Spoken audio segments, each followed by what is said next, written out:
तैयार रहिए, स्टार्ट। मिलावट लाइलाज बीमारी बनती जा रही है, तो इसकी वजह यही है कि मिलावट खोरों को न तो कानून का डर है और न ही बदनामी की परवाह है। लालच इस कदर की लोगों के जीवन से खिलवाड़ करने से भी नहीं चूकते।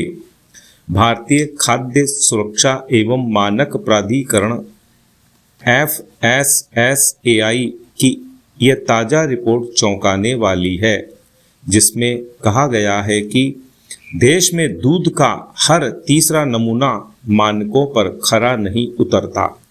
दूध में मिलावट सिर्फ सेहत से जुड़ा सवाल ही नहीं है, बल्कि उपभोक्ताओं को धोखा देने व उनकी जान से खेलने का अक्षम्य अपराध है, जिसे रोकने के लिए सिर्फ कानून बना देना ही काफ़ी नहीं, सख्ती बरतनी होगी।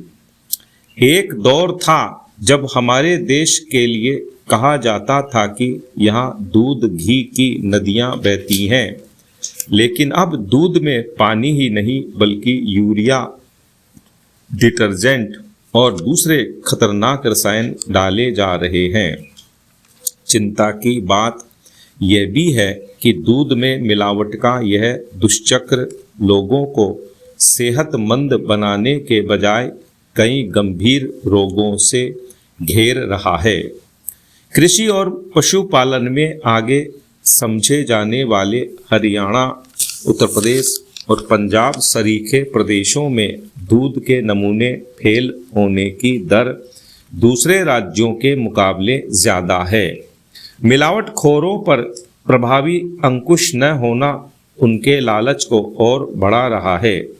चिकित्सक लंबे समय से कह रहे हैं कि मिलावटी पदार्थों का सेवन किडनी व लीवर की बीमारियों के साथ पाचन तंत्र को कमज़ोर करने वाला होता है। हैरत की बात यह है कि कोई दूध मानकों पर खरा उतरने वाला है या नहीं, इसको जांचने की पुख्ता व्यवस्था ही नहीं है। सरकारी स्तर पर जब जब दूध के नमूनों की जांच होती है तो उनमें भी प्रक्रियागत खामियां इतनी हैं कि नतीजे ही ठीक से नहीं आ पाते। दूध और डेयरी उत्पादों में मिलावट पर तो सरकारी सिस्टम की चुस्ती की जरूरत इसलिए भी है क्योंकि पौष्टिकता की जगह लोगों को कैंसर जैसी जानलेवा बीमारियां तक मिलावट की वजह से होने का खतरा बना रहता है। FSSAI ने भले ही दूध विक्रेताओं के लिए लाइसेंस की अनिवार्यता कर दी है, लेकिन लाइसेंस की अनिवार्यता मिलावट रोकने की गारंटी नहीं हो सकती। लोग अपने घरों पर ही दूध की जांच कर सकें, इसकी आसान प्रक्रिया की जानकारी उन तक पहुंचानी होगी। लाइसेंस प्रक्रिया भी कहीं इंस्पेक्टर राज को बढ़ावा देने वाली नहीं बन जाए, इसका भी ध्यान रखना आवश्यक है। पिछले 4 साल में दूध के 1.2 लाख नमूनों में 47,000 से ज़्यादा का मिलावटी होना जितना चिंताजनक है, उससे भी बड़ी बात यह है कि इनमें सजा और जुर्माना आधे लोगों पर भी नहीं हो पाया। जाहिर है कि लाइसेंस व्यवस्था और ठोस कानून ही काफ़ी नहीं, बल्कि जांच प्रक्रिया में तेजी और सजा के मामलों में सख्ती ही मिलावटखोरों पर अंकुश लगा सकेगी। भारतीय राजनीति में महिलाओं के प्रतिनिधित्व को बढ़ाने के उद्देश्य से केंद्र सरकार महिला आरक्षण के प्रावधान को शीघ्र लागू करने की दिशा में पहल करती दिखाई दे रही है। हालिया चर्चाओं के अनुसार सरकार परिसीमन के बाद की शर्त को हटाने के लिए संवैधानिक संशोधन पर विचार कर रही है, ताकि लोकसभा और राज्य विधानसभाओं में महिलाओं के लिए 33% आरक्षण को वर्ष 2029 से लागू किया जा सके। उल्लेखनीय है कि नारी शक्ति वंदन अधिनियम के अंतर्गत संसद और विधान सभाओं में महिलाओं के लिए 33% आरक्षण का प्रावधान किया गया था, किंतु इसे जनगणना और परिसीमन की प्रक्रिया पूर्ण होने के बाद लागू करने की व्यवस्था की गई थी। वर्तमान में सरकार के इस शर्त को हटाने की संभावना पर विचार किए जाने से यह प्रश्न पुनः चर्चा के केंद्र में आ गया है कि भारतीय लोकतंत्र में महिलाओं की राजनीतिक भागीदारी क्यों महत्ती है। यदि भारत की स्थिति को वैश्विक परिप्रेक्ष्य में देखा जाए तो राजनीति में महिलाओं की भागीदारी के संदर्भ में भी स्थिति बहुत संतोषजनक नहीं कही जा सकती। विश्व आर्थिक मंच की ग्लोबल जेंडर गैप रिपोर्ट 2024 के अनुसार 146 देशों में राजनीतिक सशक्तिकरण के सूचकांक में भारत का स्थान 65वां है। यह स्थिति इस तथ्य को रेखांकित करती है कि लोकतांत्रिक व्यवस्था में महिलाओं की भागीदारी बढ़ाने के प्रयासों के बावजूद निर्णय निर्माण की संस्थाओं में उनका प्रतिनिधित्व अब भी अपेक्षित स्तर तक नहीं पहुंच पाया है। हालांकि यह स्थिति केवल भारत तक ही सीमित नहीं है, बल्कि विश्व के अनेक देशों की है।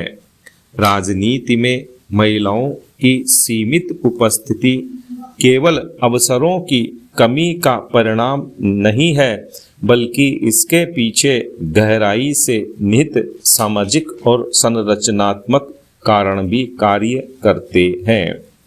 1990 में सिंथिया एनलो ने अपनी पुस्तक bananas beaches and bases making feminist sense of international politics में लिखा था कि अंतर्राष्ट्रीय राजनीति की पारंपरिक व्याख्याएं लंबे समय तक पुरुष केंद्रित रही हैं। उनके अनुसार वैश्विक राजनीति, अर्थव्यवस्था और कूटनीति जैसे क्षेत्रों में महिलाओं की भूमिकाएं अक्सर अदृश्य बना दी जाती हैं, जिसके कारण सत्ता और निर्णय निर्माण की संरचनाओं में उनकी उपस्थिति सीमित रह जाती है। भारत में पंचायती राज संस्थाओं में महिलाओं के लिए न्यूनतम 33% आरक्षण का प्रावधान किया गया है, जिसे अनेक राज्यों में बढ़ाकर 50% तक कर दिया गया है। स्थानीय प्रशासन की इन संस्थाओं में सक्रिय भागीदारी के माध्यम से महिलाओं ने न सिर्फ प्रशासनिक प्रक्रियाओं को समझा है, बल्कि विकास से जुड़े अनेक मुद्दों पर नेतृत्वकारी भूमिका भी निभाई है। स्थानीय शासन के अनुभव यह स्पष्ट रूप से दर्शाते कि यदि महिलाओं को संस्थागत अवसर प्रदान किया जाए तो वे नेतृत्वकारी भूमिकाओं में अपनी प्रभावी उपस्थिति दर्ज करा सकती हैं। विश्व के अनेक देशों के अनुभव यह स्पष्ट करते हैं कि महिलाओं के लिए आरक्षण अथवा जेंडर कोटा लागू करने से राजनीतिक प्रतिनिधित्व में उल्लेखनीय वृद्धि संभव है। रवांडा में संविधान में महिलाओं के लिए न्यूनतम 30% आरक्षण का प्रावधान किए जाने के बाद संसद में उनकी भागीदारी 60% से अधिक तक पहुंच गई है। इसी प्रकार फ्रांस में पैरिटी कानून के माध्यम से राजनीतिक दलों को चुनावों में पुरुषों और महिलाओं को लगभग समान संख्या में उम्मीदवार बनाने के लिए बाध्य किया गया है, जिसके परिणाम स्वरूप वहाँ की राजनीति में महिलाओं की भागीदारी में वृद्धि हुई है। विराम।